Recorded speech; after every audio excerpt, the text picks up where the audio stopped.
Did you know that in America today, 8 to 10 million children are diagnosed with ADHD? In the 1950s, ADHD did not exist. There were no children that were diagnosed with ADHD, and it did not affect our society at all. In the 70s and the 2000s, we began seeing children be diagnosed with hyperactivity, mainly males, and this is the first time we start seeing symptoms of ADHD, but no one was quite diagnosed yet. So how did we go from a society with no attention deficit disorders to 8 to 10 million children being diagnosed and medicated? Obviously, there are hundreds and thousands of children that absolutely do have attention deficit disorders and should be medicated or should be given the tools and people to help them out, but there is no reason that there should be 8 to 10 million children diagnosed and medicated throughout just America. This isn't even counting the entire world. This mental illness has become an epidemic. We truly have an epidemic of ADHD that has not been thoroughly talked about or discussed when it should be.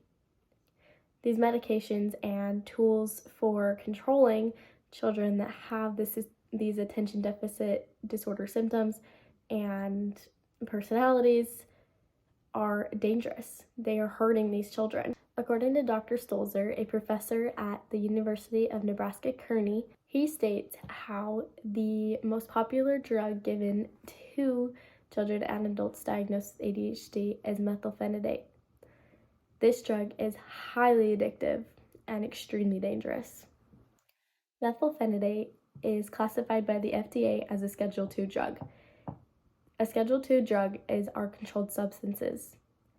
So it is on the list with morphine and opioids and amphetamines and cocaine, things that we know as a society are extremely dangerous, but we ignore the fact that methylphenidate is on this list, and we are openly prescribing this to children and adults, knowing how addictive and how dangerous it is. The main reasons that ADHD is so commonly diagnosed and why we have such an epidemic is because the diagnosis of ADHD is 100% subjective to the doctor and his or her opinions.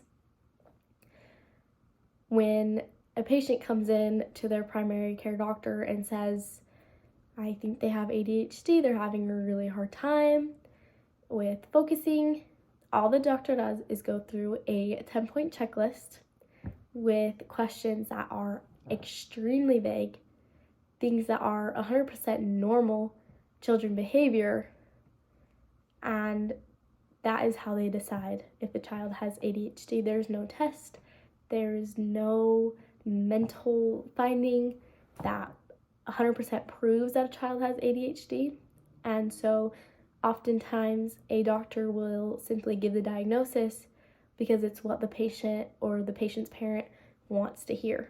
They want to have a reason that that child can't focus, not that just their parenting is bad or they don't know how to control their child. By giving them that diagnosis, it gives them a reason for the problem.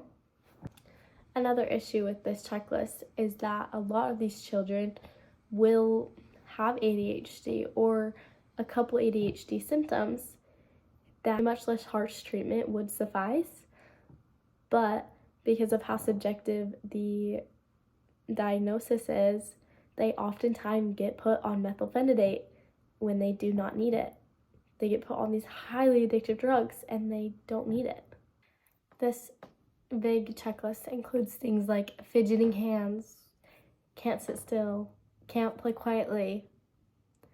There is no world that a child is going to not have one of these things. And so by that checklist, and even if they tick a couple boxes, majority of the time the doctor will still diagnose, even when they're probably just a little bit hyperactive and have a little bit extra energy than the kid sitting next to them. But there's no way you are going to have a full class of perfectly focused children Every child is going to be hyper some days, and maybe that child just has a lot of sugar for breakfast and they're always hyper, but they're not a victim to ADHD. And we are not seeing that. We're not seeing the threshold of, do you actually have it, or are you just a little hyperactive because doctors are prescribing what the patient wants to hear.